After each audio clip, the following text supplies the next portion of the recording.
नमस्कार दोस्तों। बांग्लादेश की आर्मी भारत के बॉर्डर पर आ गई है। वहां पर उन्होंने हड़कंप मचाना शुरू कर दिया। हमारी आर्मी के वहां पर कई बार मंदिर होते हैं, भाई हिंदुस्तान है तो मंदिर ही होंगे। तो उन्होंने ऑब्जेक्ट किया है कि आप बॉर्डर के ऊपर मंदिर नहीं बना सकते, ये गलत काम हो रहा है। लेकिन वो गंदी सी मस्जिद बना देते हैं, मजार बनाते हैं अपने एरिया में, उनको अलाउड है। लेकिन भारत अपनी जमीन पर मंदिर बना रहा है, इनके पिछवाड़े में आग लग रही है। यानी कि इनके पिछवाड़े में थोड़ा सा चूचू अब थोड़े से इनको काटने शुरू हो गए हैं, जैसे ही वहां पर जिहादियों की गवर्नमेंट आई है, बिठाई गई है गवर्नमेंट डीप स्टेट की तरफ से। और ये भारत से अच्छी तरह से पंगा ले रहे हैं। 3-4 फ्रंट वॉर उन्होंने शुरू कर दिया, डिप्लोमेटिकली, मिलिटरीली, और अब तो इन्होंने बोल दिया कि हम भारत के साथ इकोनॉमिक जो टाइप्स है वो भी खत्म कर देंगे, अदानी के कॉन्ट्रैक्ट खत्म कर देंगे, बिजली नहीं लेंगे अंधेरे में। यानी कि रियासत पुदीना में रहना पसंद करेंगे, जहां पर सिर्फ गधों पर ही चलते फिरते थे ये वाली कौम। ना बिजली चाहिए ना पानी चाहिए, बस गज़वे हिंद का सपना लेकर ये जिंदगी शुरू करेंगे मौत के बाद। इसके ऊपर डिटेल में बात करेंगे कि क्या बांग्लादेश वैसा ही बनता जा रहा है कंट्री जैसे रशिया के लिए यूक्रेन। और एक जोकर यूक्रेन को चला रहा है, इधर जोकर आ गया है मोहम्मद यूनिस, जिसने बांग्लादेश की कमान हाथ में ली है। उमेश जी, जय सिया राम। जय सिया राम। सर, ये मोहम्मद यूनिस जिसने बांग्लादेश को चलाने की कोशिश कर रहा है, उसकी आर्मी हमारे बॉर्डर पर आकर बोलती है मंदिर मत बनाओ। Who are the hell they are to tell us कि हम अपने जमीन पर मंदिर बनाएं कि ना बनाएं और कहां बनाएं। Sir, this is a classic act of provocation. आपको प्रोवोक कर रहे हैं, आपको उत्तेजना कर रहे हैं कि आप भारत कोई एक नया शख्स एक्शन ले उनके खिलाफ। They are trying to invite a war with India, जिसके कारण भारत को डिमोनाइज कर सके, वो भारत के ऊपर इल्जाम लगा सके कि भारत एक स्ट्रॉन्ग मुल्क है और वो चाह रहा है कि वो एक वीकर मुल्क पे अटैक कर रहा है। वो एक तरह से कंडीशन क्रिएट करना चाहते हैं। आपको जान के हैरानी होगी, उन्होंने कल टर्किश के बर्राकर ड्रोन्स जो है 6 ड्रोन्स उन्होंने बॉर्डर पे लगा दिए हैं। सर, ये ड्रोन्स वही ड्रोन्स है जो यूक्रेन ने रशिया के खिलाफ यूज किए थे रशिया यूक्रेन वॉर में। और आपको ये भी मालूम होगा कि उन्होंने अपने एनवॉयज भी रिकॉल कर लिया है। उन्होंने अपना एनवॉयज रिकॉल कर लिया है अगरतला से और कलकत्ता से। और इनको एनवॉइस रिकॉल करना का मतलब यही होता है कि they want to break down the diplomatic ties with India. Sir, आपको ध्यान होगा कि कनाडा में जब हमने अपना एनवॉइस बुलाया था तो उसको कम से कम 2 से 3 साल हो गए थे। यहाँ पे तो बांग्लादेश चाह रहा है कि भारत उसके ऊपर एक्शन ले, और इसलिए they were creating a disturbances. They want to incite India. वो लोग एक तरह से कंडीशंस क्रिएट कर रहे हैं कि यहाँ पे हमारे डिप्लोमेटिक टाइज खत्म हो जाए और भारत बांग्लादेश पे अटैक भी करे।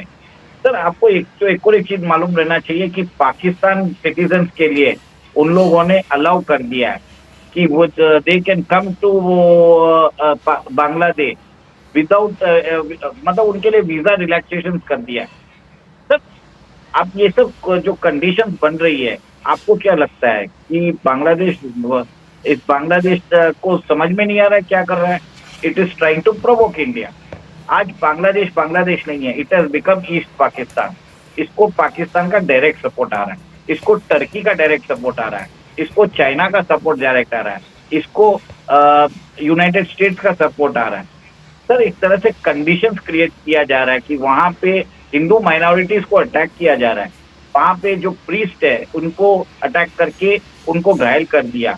उनको इस्कॉन को जो चीफ है, इस्कॉन ऑर्गेनाइजेशन है, उसको टेररिस्ट ऑर्गेनाइजेशन डिक्लेयर कर दिया। जो उनके वकील है उनको मौत के घाट उतार दिया गया। यहाँ तक वहां पे इतने लोग बात कर रहे हैं, प्रोटेस्ट होता जा रहा है। ब्रिटेन की पार्लियामेंट ने बोल दिया है कि आप वहां पे हिंदू का प्रोसिक्यूशन हो रहा है। ट्रंप ने भी बोल दिया है।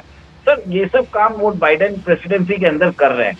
मैंने आपको पहले भी बोला था, दे विल क्रिएट कंडीशन कि दे विल प्रोवोक इंडिया कि इंडिया उनको अटैक करे। एक तरह से हमारे बैकयार्ड में एक यूक्रेन जैसा बनाना चाहते हैं। यूक्रेन ने भी क्या किया था, जो ईस्टर्न यूक्रेन में जो वहां पे रशियन पीपल रहते थे, रशियन स्पीकिंग पीपल रहते थे उधर, तो तो उसके अंदर उन लोगों को अटैक करना चालू किया। तो रशिया ने क्या किया, वो डोनेक्स और रीजन को उनको अनेक्स कर लिया। सिमिलरली ये इंडिया को भी प्रोवोक कर रहे हैं। और देख लीजिए, आपने मान बहुत जगह से आ चुकी है कि बांग्लादेश के टुकड़े कर दिया जाए, वहां पे हिंदू बहुल इलाकों को इंडिया के अंदर मर्ज कर दिया जाए। भाजपा के जो वेस्ट बंगाल में जो लीडर है, उन्होंने ये यहाँ तक बोल दिया कि we should halt all the trade type with Bangladesh. Tripura में बांग्लादेशी लोगों को अलाउ नहीं है, एंट्री अलाउ नहीं है। त्रिपुरा गवर्नमेंट ने उनको बोल दिया आप हमारे 135 करोड़ के जो ड्यूज है, बकाया है, वो आप हमको दीजिए। आसाम के अंदर इकोनॉमिक बाइकआउट चल रहा है। सर, इसके अंदर बांग्लादेश के अंदर भी हालत खराब हो रही है। आपको जान के हैरानी होगी, उधर एक कंपनी है BEXIMCO, Bangladesh export import company, government उस सबको बेच रही है। ये जो कंपनी है, जो बांग्लादेश की सबसे बड़ी बिजनेस कॉन्ग्लोमरेट कंपनी है, उसके अंदर ये ऐसी हालत है कि दे आर अनेबल टू पे द वर्कर द ड्यूज। कम से कम मेरे हिसाब से 133 कंपनीज का एक ग्रुप है, इसके अंदर इसको लिक्विडेट किया जाएगा थोड़े दिनों में। सर, बांग्लादेश के अंदर जो टेक्सटाइल्स का जो सेक्टर है, उसको पावर नहीं मिल रहा है। पावर नहीं मिलने से ये लोग बहुत वेफर थिन मार्जिन पे काम करते हैं, जिसके कारण दे आर अनेबल टू पे द वर्कर्स। वहां पे रिवोल्ट चालू हो गया। वहां पे डे वेजिंग वर्कर्स बहुत ज्यादा है, तो वहां पे कॉन्ट्रैक्ट पे काम चलता है। सर, अब बांग्लादेश के बाहर एक छोटी सी एक लोकेलिटी है, जिसके अंदर वहां पे टेक्सटाइल का बहुत बड़ा हब है। उधर लोगों ने डेमोन्स्ट्रेट करना चालू कर दिया है। वहां पे आए दिन आप देखते रहते हैं, हड़ताल होती रहती है। बांग्लादेश की हालत खराब है। बांग्लादेश के बैंक, अगर लोग बांग्लादेशी बैंक से टका निकालना चालू कर दे, तो बांग्लादेश का बैंक कोलैप्स हो जाएगा। मैंने जो कंपनी का नाम बोला था, BEXIMCO, बेक्सिमको, इनका 23,000 करोड़ टका का बैड डेब्ट हो चुका है। इनकी बैंकिंग सिस्टम चरमरा गई है, एम्प्लॉयमेंट है नहीं, ठीक है। इनके जो एक्सपोर्ट है वो सफर हो रहा है। सर, इसका डायरेक्ट फायदा हमको आया है। भारत के अंदर जो 4-5 राज्य हैं, उनके अंदर उसके अंदर बहुत फर्क पड़ा है। एक तो तमिलनाडु में तिरुपुर है। सेकेंड, आपने देखा होगा सूरत में भी एक्सपोर्ट ऑर्डर्स बढ़ रहे हैं। दिल्ली के अंदर नोएडा के अंदर नोएडा है, गाजियाबाद है, वहां पे एक्सपोर्ट ऑर्डर्स बढ़ चुके हैं, इन्वेस्टमेंट्स आ रहे हैं। यूपी में तो 10,000 करोड़ का इन्वेस्टमेंट आना चालू हो गया है। जो इंडियन कंपनी बांग्लादेश में इन्वेस्ट कर रही थी, वो अब वापस इंडिया में इन्वेस्ट कर रही है। बड़े बड़े ब्रांड्स आप देख लीजिए सर, रिलायंस है, सब लोगों ने कमिट कर दिया है कि they will be investing in Indian textile sector. वो मेरे ख्याल से यूपी में एक नया एक्सपोर्ट जोन बन रहा है, टेक्सटाइल एक्सपोर्ट जोन, उसमें बहुत ज्यादा इन्वेस्टमेंट जाएगा। तो सर, आप खुद ही देख लीजिए कि जिस हिसाब से बांग्लादेश में प्रॉब्लम्स जो चल रहा है, उसके कारण इंडिया के टेक्सटाइल सेक्टर को फायदा हुआ है। बट हमारा टेक्सटाइल सेक्टर में फायदा तो जरूर हुआ है, बट हमारी सिक्योरिटी प्रॉब्लम में आ गई। बांग्लादेश के साथ हमारा 4,400 किलोमीटर का बॉर्डर है, इंटरनेशनल बॉर्डर, और वो बहुत ही पोरस है, उसको फेंस नहीं किया हुआ है। तो सब सिचुएशन खराब है। और मेरे हिसाब से आगे जाके मेरे को लग रहा है कि Yunus government will try to provoke India more. मेरे हिसाब से लार्ज स्केल आने वाले दिनों में हिंदूज को स्लॉटर भी कर सकते हैं। आज आपको बोल रहे हैं कि आप मंदिर मत बनाइए इंडियन बॉर्डर में घुस के, तो सोच लीजिए इनकी औकात है क्या, ये कर सकते हैं। भारतीय जनरल ने बोल दिया सिर्फ 7 दिन की बात है, हम बांग्लादेश को सीधा चाहे तो ऑक्यूपाई कर सकते हैं। इतनी इनकी एकड़ी आई कैसे? तो भारतीय सरकार को ये प्रोवोक कर रहे हैं, और भारत वेट कर रहा है कि बाइडेन प्रेसिडेंसी खत्म होकर ट्रंप प्रेसिडेंसी चालू हो, तब उस समय एक्शन लेगा। ट्रंप ने भी अपने कैंपेन में बोल दिया था अक्टूबर में कि बांग्लादेश हिंदूज के साथ जो हो रहा है वो नहीं होना चाहिए। एक तरह से एथनिक जेनोसाइड है मेरे हिसाब से। सर, वो वहां पर अपने कंट्री में जो कर रहे हैं, भारत इन इलीगल बांग्लादेशी कॉकरोचों के खिलाफ वही काम क्यों नहीं करता? वहां पर अगर हिंदुओं का प्रोसिक्यूशन हो रहा है, आप यहां पर इलीगल बांग्लादेशियों का कर लीजिए, उनका कोई वजूद नहीं है भारत के अंदर, आपको कौन रोकता है? अगर इजराइल कर सकता है, चाइना कर सकता है, बांग्लादेश, पाकिस्तान तक कर सकता है कि उन्होंने सारे अफगानियों को उठाकर बाहर फेंक दिया। Who is stopping you? Or you don't have the balls to do it? दूसरी बात, बांग्लादेश के अंदर ये हिम्मत आ गई कि भारत के अंदर टेंपल बन रहा है, इनको ऑब्जेक्शन हो रहा है। और सर ये जो डी रास्कल जो इन्होंने ड्रोन्स यूज किए हैं, नाम ही रास्कल है एक तरह से, जो टर्की के, वो हमारे बॉर्डर के ऊपर घुमाए जा रहे हैं। क्या भारत की गवर्नमेंट सो रही है कि वो अपने कंट्री में कर रहे हैं, हम अपने कंट्री में नहीं कर सकते? सर भारत ने अभी डिफेंस बढ़ा दिया है बॉर्डर पे, और इसराइल से वो ड्रोन्स भी ले रहे हैं, ठीक है। तो मेरा ये मानना है कि आगे जाके बहुत सारे डिफेंस डील्स भी अभी चालू हो चुके हैं, वो हम बात कभी और करेंगे। तो भारतीय सरकार को मालूम है, संयम बरत के रखा है। मच्छर, बांग्लादेश एक मच्छर ही है भारत के सामने, ठीक है। पर मच्छर को मारना मुश्किल हो जाता है सर। मच्छर के लिए आप टैंक लेके नहीं जा सकते, ठीक है। तो एक अपॉर्चुनिटी टाइम देखते हैं कि बिना मतलब ज्यादा कैजुअलिटी के लिए आप कैसे इन लोगों को ठिकाने लगाना है, भारतीय सरकार वो देख रहा है। और मेरे हिसाब से मोदी सरकार जानता है क्या रिस्क है, इंटरनेशनल इम्प्लीकेशन है। वो जब टाइम आएगा काम करेंगे। हाँ, हमको थोड़ा संयम रखना जरूरी रहेगा, बस इतना ही बोलूंगा सर। जय सिया राम, जय हिंद। सर सर, जय सिया राम तो बहुत जल्दी कर दिया आपने आज, वो तो हम करते ही रहेंगे। बट मुझे एक चीज़ समझनी है कि आपको नहीं लगता कहीं ना कहीं जो 1971 के अंदर जो बांग्लादेश के अंदर सिचुएशन था, ईस्ट पाकिस्तान में जो वेस्ट पाकिस्तान है उनका इंटरफेरेंस था, वहाँ पे लेडीज़ का रेप हो रहा था, यहाँ पर जेनोसाइड था, आपके सामने है वो सारा कुछ इन्होंने वहाँ पर हैंडल किया। आज वही काम दोबारा से बांग्लादेश के अंदर होना शुरू हो गया। जो इनका रहमान जी हैं, जिन्होंने बांग्लादेश बनाने में, या पहला प्रधानमंत्री था वो, उसके नोटों के ऊपर बांग्लादेश के टका के ऊपर उसकी पिक्चर थी, उसको भी रिमूव करने की इन्होंने बातें बोल दी हैं। यानी कि अपनी हिस्ट्री को डिलीट कर रहे हैं। ये बोलना शुरू कर दिया कि हम भारत ने हमें आज़ादी नहीं दिलाई है, ये तो हमारा जज्बा था जिसने आज़ादी दिलाई। वही चूरन जो पाकिस्तान के अंदर है, 4 युद्ध हम जीते हैं भारत से। ये सर डीएनए है इस कौम का, या डेलिबरेटली ये नई नस्ल को तैयार कर रहे हैं भारत के खिलाफ? सर देखिए, शेख हसीना ने भी 2-3 दिन पहले बोला था कि जो बांग्लादेश में जेनोसाइड हो रहा है हिंदूज के लिए, उसके ऊपर मोहम्मद यूनिस जिम्मेदार। तो मेरे हिसाब से एक तरह से एक प्रॉक्सी वॉर चल रहा है between India versus Pakistan, Turkey, China and USA in Bangladesh. ये अब भारत के बैकयार्ड में वॉर चालू हो गया है।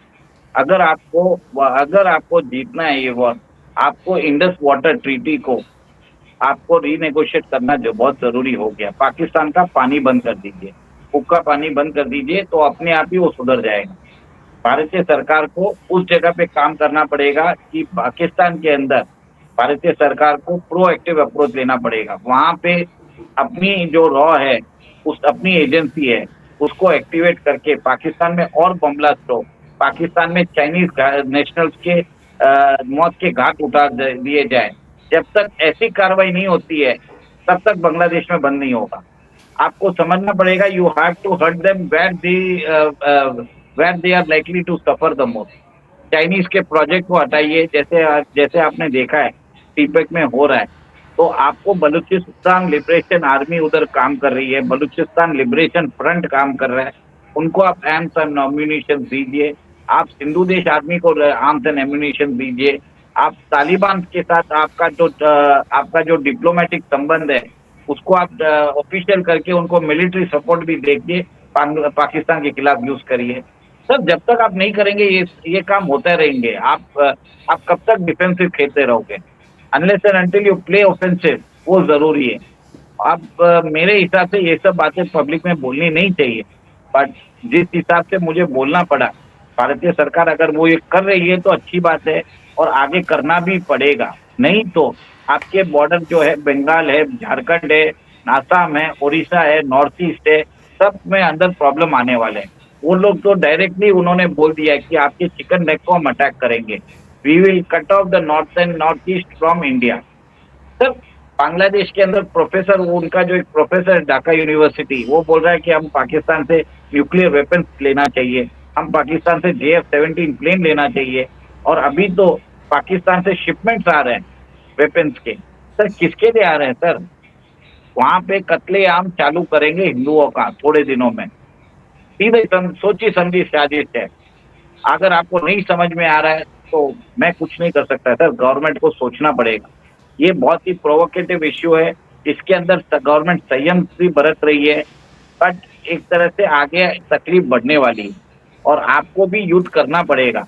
आप सिर्फ फ्रीज की बात करोगे तो काम नहीं चलेगा। आपको पाकिस्तान को पाकिस्तान के अंदर हर्ट करना पड़ेगा। आपको चाइना के अगेंस्ट तिब्बतिन इश्यू को रेज करना पड़ेगा। टर्की के अगेंस्ट आपको साइप्रस और ग्रीस को आपको टाइज बढ़ाना पड़ेगा। टर्की के अंदर प्रॉब्लम कराइए, तब जाके मजा आएगा सर। और टर्की इसके लिए भारत से खफा है क्योंकि भारत आर्मीनिया को आर्म्स बेच रहा है और टर्की अजरबैजान को आर्म्स बेच रहा है। तो सर ये इस तरह से जियो पॉलिटिक्स है, ये वो लोग भी कर रहे हैं, हमें भी करना पड़ेगा।